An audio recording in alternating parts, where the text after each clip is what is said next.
नमस्ते। और आज के इस एक्सप्लेनर में स्वागत है, जहां हम एक ऐसी रियलिटी को डीकोड कर रहे हैं जिसका सामना हम सब हर गर्मी के मौसम में करते हैं। और वो है लगातार बढ़ता हुआ तापमान। जब गर्मी अपनी हदें पार करने लगती है ना, तो घर के सबसे नाजुक सदस्यों जैसे छोटे बच्चों और बुजुर्गों के लिए खतरा सबसे ज्यादा बढ़ जाता है। इसलिए आज का ये एक्सप्लेनर एक तरह से फैमिली सर्वाइवल गाइड है। हम आसान शब्दों में समझेंगे कि इस भयंकर एक्सट्रीम हीट में अपनी फैमिली को कैसे बचाया जाए। तो चलिए सीधे शुरू करते हैं। आखिर क्या होता है जब इंसानी शरीर खुद को ठंडा रखने की क्षमता ही खो देता है? इसे बिल्कुल एक गाड़ी के इंजन की तरह सोचिए। जब इंजन चल रहा होता है तो कूलेंट उसे ठंडा रखता है। इंसान के शरीर में पसीना यानी स्वेट बिल्कुल इस कूलेंट की ही तरह काम करता है।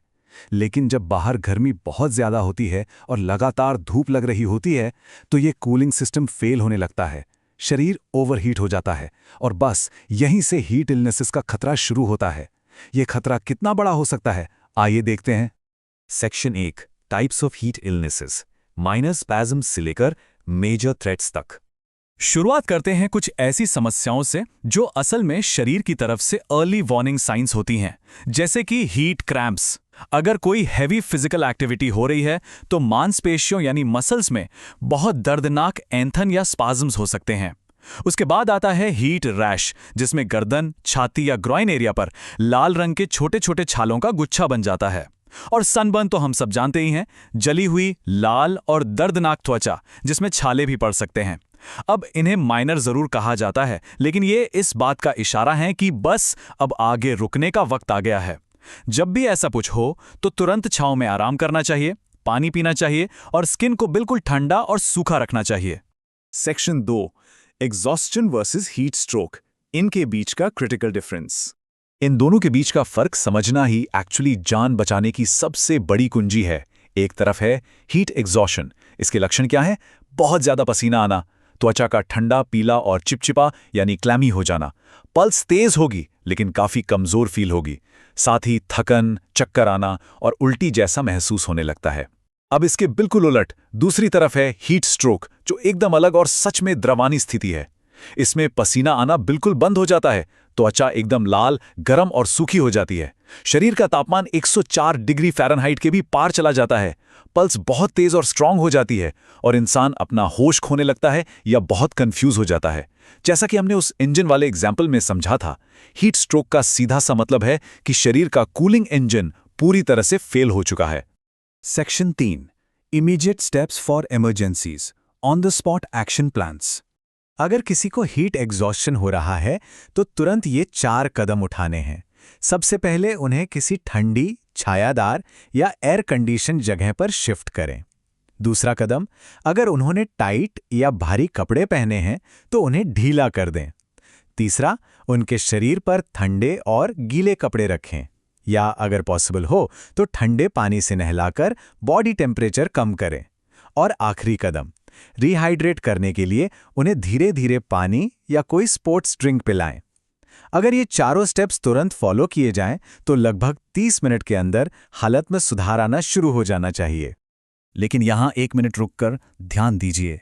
जैसा कि यहाँ साफ शब्दों में हाईलाइट किया गया है, हीट स्ट्रोक एक मेडिकल इमरजेंसी है। अगर त्वचा सूख जाए और सामने वाला होश खोने लगे तो बिना 1 सेकंड बर्बाद किए तुरंत 911 या अपनी लोकल इमरजेंसी सर्विसेज को कॉल करें। और सबसे ज़रूरी बात, इस स्थिति में उन्हें पीने के लिए कुछ भी नहीं देना है। ऐसा इसलिए क्योंकि होश ना होने पर या कन्फ्यूजन की हालत में कोई भी लिक्विड उनके फेफड़ों में जा सकता है, जो कि जानलेवा साबित हो सकता है। बस तुरंत मेडिकल हेल्प बुलाएं और इमरजेंसी टीम के आने तक उन्हें बाहर से ठंडा करने की कोशिश करें। Section 4 shielding the vulnerable, proactive prevention और हाइड्रेशन।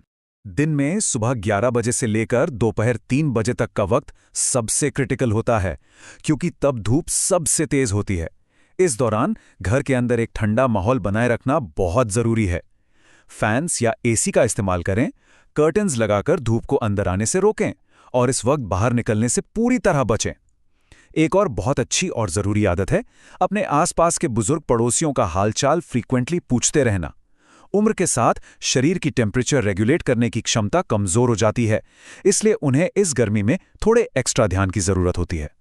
और जब बात बचाव की हो तो हाइड्रेशन से बेहतरीन सच में कुछ नहीं है। गर्मियों में बेस्ट ड्रिंक्स की बात करें तो प्लेन पानी नंबर 1 पर आता है।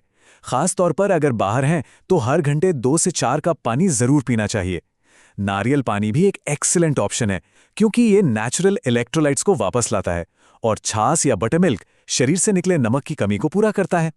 लेकिन ध्यान रखने वाली बात यह है कि अल्कोहल और कैफिनेटेड ड्रिंक्स जैसे चाय, कॉफी और सोडा इस मौसम में सबसे खराब ऑप्शंस हैं। ठंडा सोडा पीने में भले ही उस पर ठंडक दे, लेकिन असल में ये ड्रिंक्स शरीर को और ज्यादा डिहाइड्रेट कर देती हैं। Section 5 best clothing for extreme heat, the fabric debate. Cotton और लिनन, इन दोनों के बीच एक बहुत ही इंटरेस्टिंग साइंटिफिक अंतर है। कॉटन के फाइबर्स बहुत फाइनली और डेंसली पैक्ड होते हैं। इसका मतलब है कि ये पसीना तो बहुत अच्छे से सोख लेते हैं, लेकिन उस मॉइस्चर को अपने अंदर ही रोक कर रखते हैं। इसका नतीजा क्या होता है? कपड़ा धीरे सूखता है, भारी हो जाता है और गर्मी में त्वचा के चिपकने लगता है।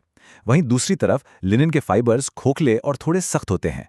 ये जो खोखलापन है ना, ये हवा के गुजरने के लिए छोटे छोटे एयर चैनल्स बनाता है। इसलिए लिनन पसीने को त्वचा से दूर खींचकर लगातार इवेपोरेट कर देता है और अपना आकार बनाए रखता है, जिससे वो त्वचा से दूर रहता है। इस लगातार एयर फ्लो की वजह से ही लिनन एक्सट्रीम हीट में शरीर के तापमान को बेहतर तरीके से कंट्रोल करता है। जैसा कि हम सब देख रहे हैं, हर साल गर्मी और उसके खतरे बढ़ते ही जा रहे हैं।